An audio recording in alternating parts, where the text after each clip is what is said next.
va a hacer otra, ¿no?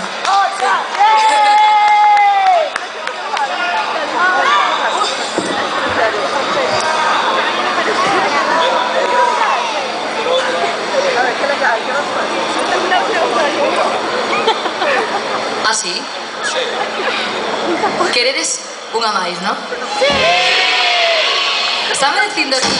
No, vamos a cambiar un pouquiño. Isto non estaba preparado para nada, pero voume permitir o luxo de disfrutar ainda un pouquiño máis. Te sei a partitura, Sergio? Sí. No?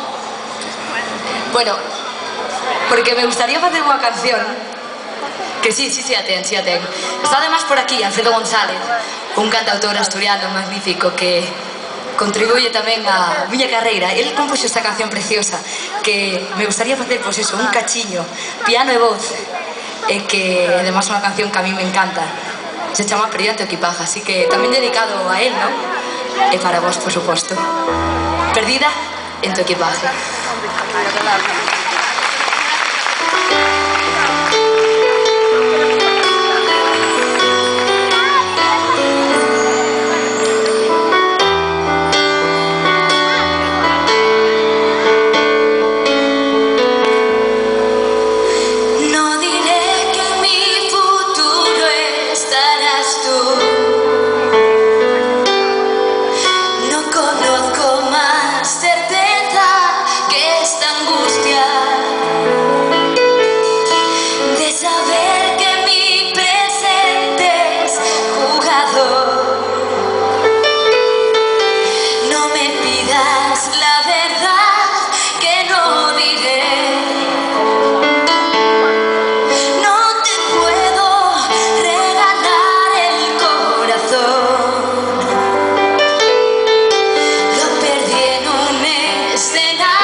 Dejarme disfrutar tanto. Gracias.